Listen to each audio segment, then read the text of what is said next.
दोस्तों, आज के वीडियो में हम बात करेंगे एक ऐसी भयानक ऐतिहासिक इंसानी गलती की जिसकी वजह से 2.5 करोड़ लोगों को अपनी जान से हाथ धोना पड़ा था।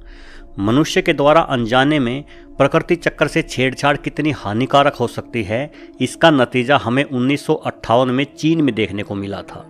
दोस्तों, मैं बात कर रहा हूँ एक ऐसे अभियान की जिसका निर्णय बेहद ही गलत साबित हुआ और अंततः तबाही का कारण बना था। इस अभियान का नाम था द ग्रेट स्पैरो कैंपेन, जिसे मुख्य रूप से 4 कीट अभियान के नाम से भी जाना जाता है। इस अभियान की शुरुआत चाइना में 1958 में की गई थी। यह वही वर्ष था जब चाइना के पीपल्स रिपब्लिक के संस्थापक माओ जेडोंग ने फैसला किया कि चाइना की अर्थव्यवस्था, जो कि कृषि प्रधान अर्थव्यवस्था थी, को उन्नत करके औद्योगिक और आधुनिक अर्थव्यवस्था में परिवर्तित किया जाए। माओ जेडोंग, जिन्हें माओ से तुंग के नाम से भी जाना जाता था, के बारे में आपको बता दें कि उन्हें चाइना में एक महान क्रांतिकारी, राजनीतिक रणनीतिकार, सैनिक एवं देश रक्षक के रूप में याद किया जाता है। पर दोस्तों, गलतियां तो सभी से ही हो जाती है, चाहे वह कितना बड़ा व्यक्तित्व या हस्ती क्यों ना हो। माओ चाइना को विश्व की सबसे बड़ी अर्थव्यवस्था बनाना चाहते थे। उस समय ग्रेट ब्रिटेन की अर्थव्यवस्था सबसे उन्नत थी और उसके बाद अमेरिका का नंबर आता था। माओ और उसके प्रतिनिधियों ने संकल्प लिया कि अब से यानी 1958 से शुरू करके आने वाले 15 सालों के भीतर हम अमेरिकी अर्थव्यवस्था को पछाड़कर यूके की अर्थव्यवस्था की बराबरी कर लेंगे, और सब कुछ सही रहा तो चीन यूके को भी पछाड़ देगा। इस संकल्प के साथ चीन में एक बहुत बड़े आंदोलन की परिकल्पना की गई, जिसे द ग्रेट लीप फॉरवर्ड का नाम दिया गया, जिसका शाब्दिक अर्थ होता है आगे की ओर एक महान छलांग। परंतु आने वाले समय को कुछ और ही मंजूर था, और ये द ग्रेट लीप फॉरवर्ड आंदोलन चाइना के इतिहास का बहुत बड़ा काला अध्याय साबित हुआ और करोड़ों लोगों को भूख से बिलखते हुए दम तोड़ने पर मजबूर होना पड़ा। दरअसल माओ का मानना था कि चीन में परिवर्तन का राज उसकी तेजी से बढ़ती आबादी में ही छिपा है, और यदि इस बढ़ती आबादी को व्यवस्थित तरीके से विकसित किया जाए तो सामाजिक और आर्थिक बदलाव देखे जा सकते हैं। इसके अलावा फसलों को आय का अच्छा स्रोत बनाया जा सकता है, जिसके लिए कृषि भूमि पर अधिक उत्पादन की आवश्यकता थी, और उत्पादकता बढ़ाने के लिए नई सरकारी नीतियों को जमीनी तौर पर लागू करने का फैसला किया गया और शुरू किया गया एक विचित्र अभियान जो आखिरकार करोड़ों लोगों की मौत का कारण बना। इस अभियान का नाम था 4 कीट अभियान, और ये 4 कीट थे गोरैया, चूहे, मक्खी और मच्छर। माओ ने कहा कि चूहे, मच्छर, मक्खियां और चिड़िया ये सभी मानव के दुश्मन हैं और इन्हें मार देना चाहिए। उनका देश चिड़िया यानी गोरैया और इन बाकी के कीटों के बिना भी रह सकता है। चीनी वैज्ञानिकों ने गणना की थी कि प्रत्येक गोरैया हर साल 4.5 किलोग्राम अनाज या बीज खा जाती है और फलों को भी नुकसान पहुंचाती है। अगर गोरैया को मार दिया जाए तो जनता के लिए भोजन की उपलब्धता बढ़ जाएगी और बढ़े हुए उत्पादन को निर्यात किया जा सकता है। माओ ने इसी समस्या का निराकरण करने के लिए ग्रेट स्पैरो अभियान शुरू किया, परंतु यह अभियान नहीं, युद्ध था उन 4 कीटों के खिलाफ। चारों कीटों को खत्म करने के लिए आम लोगों से लेकर सेना तक का इस्तेमाल हुआ, और सबसे ज्यादा फोकस किया गया बेचारी मासूम चिड़ियों पर। इस अभियान का व्यापक प्रचार और प्रसार किया गया। चीनी नागरिकों को गोरैयाओं को मिटाने के लिए भारी तादाद में जुटाया गया। गोरैया विरोधी सेना बनाई गई। विद्यालयों, कारखानों, बाजारों में गोरैया मारने की मुहिम चलाई गई। जनता में प्रशिक्षण कार्यक्रम चलाए गए, सिर्फ एक मासूम चिड़िया को मारने के लिए।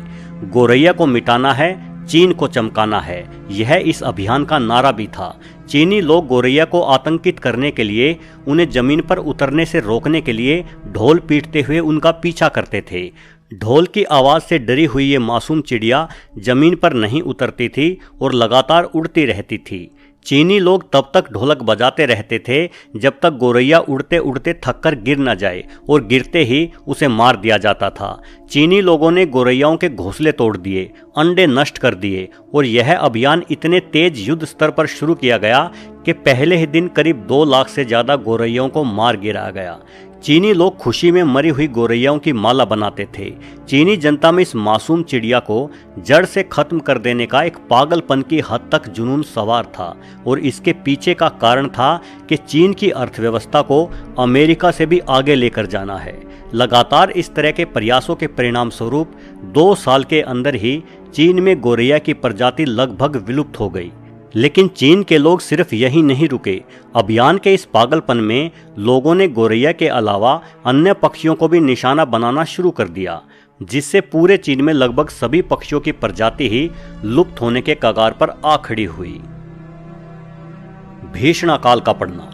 दोस्तों, इस ग्रेट स्पैरो अभियान को तो 1960 तक सफलता मिल गई थी, परंतु एक महाकाल समस्या धीरे धीरे चीन में आ रही थी और वो थी भयंकर पर्यावरण असंतुलन की। दोस्तों, गोरैया जैसी कोई भी चिड़िया केवल अनाज या बीज ही नहीं खाती, गोरैया कीड़े मकोड़े भी खाती है, जिससे कीड़े मकोड़ों की संख्या नियंत्रण में रहती है। और चूंकि अब उन कीड़े मकोड़ों को खाने वाली चिड़ियाओं को चीनी लोगों ने मार डाला था, तो अब ऐसे में सभी कीड़े मकोड़ों और छोटे कीटों की आबादी में एक ऐसा उफान सा आया जो थमने का नाम ही नहीं ले रहा था। सबसे ज्यादा बढ़ोतरी हुई टिड्डियों की संख्या में। पूरे चीन में टिड्डी दल की संख्या अप्रत्याशित रूप से बढ़ गई। टिड्डी दल झुंड के झुंड में आते और चंद ही घंटों में हजारों हेक्टेयर में फैली फसलों को चट कर जाते। टिड्डी दल का ऐसा भयंकर हमला चीन वासियों ने पहले कभी नहीं देखा था। टिड्डी दल रातों रात किसी गांव पर हमला करते और पूरे गांव की फसल को एक ही रात में तबाह करके अगले गांव की ओर प्रस्थान कर देते। वही चीनी वासी बड़े ही बेबस से खड़े होकर ये सब देखते ही रह जाते। करोड़ों की संख्या में एक साथ हमला करते इन टिड्डी दलों को काबू करने में कोई भी तरीका कारगर साबित नहीं हो रहा था। टिड्डी दलों के आक्रमण और फसलों को खाने वाले अन्य कीट पतंगों के हमले के कारण चीन में पैदावार बुरी तरह से प्रभावित हुई। लगातार कीटनाशक के छिड़काव भी और चीनी सरकार के द्वारा अपनाए गए अन्य उपाय भी इन कीटों की बढ़ती संख्या के आगे बेअसर साबित हुए। उल्टा नए नए कीटनाशकों के प्रयोग ने फसलों को और भी ज्यादा सड़ा दिया था।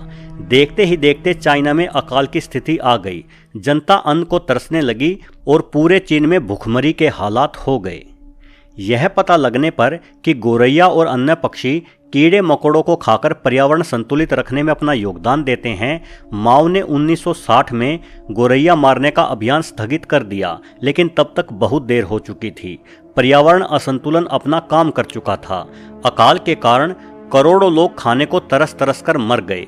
1958 से 1961 के 3 सालों में चीन में 30 मिलियन यानी 3 करोड़ लोग मारे गए थे।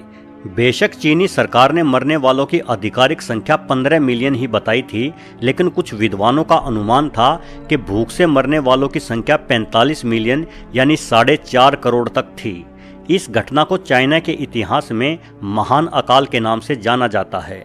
चीनी पत्रकार योंग जिशेंग जो 1940 में पैदा हुए थे, उन्होंने चाइना के इस अकाल को अपनी पुस्तक टूम्बस्टोन में विस्तृत तरीके से कवर किया है और उनके मुताबिक 36 मिलियन यानी 3.6 करोड़ लोग मारे गए थे। यह पुस्तक आज चाइना में प्रतिबंधित है। महान अकाल के रूप में याद रखे जाने वाला यह विषय चीन में अब 60 वर्षों के बाद भी वर्जित बना हुआ है। इतना ही नहीं, चीन के आधिकारिक रिकॉर्ड बताते हैं कि यह एक प्राकृतिक आपदा थी, न कि सरकारी कुप्रबंध और गलत नीतियों का परिणाम, जबकि वास्तव में यह घटना एक भयंकर मानवीय भूल थी जिसकी वजह से करोड़ों लोग भूख की वजह से मारे गए थे। तो दोस्तों, वीडियो के अंत में मैं यही कहूँगा कि यह एक पर्यावरण के प्रति ऐसी मानवीय भूल थी और एक ऐसी राजनीतिक कुप्रबंध की अनोखी दास्तान थी जो एक ऐसी ऐतिहासिक गलती बनी जिसकी कीमत आम जनता के करोड़ों लोगों को अपनी जान देकर चुकानी पड़ी। हमें इस ऐतिहासिक घटना से सबक लेना चाहिए, क्योंकि इतिहास के बारे में कहा जाता है कि अगर इतिहास से सबक नहीं लिया जाता तो इतिहास खुद को दोहराता है।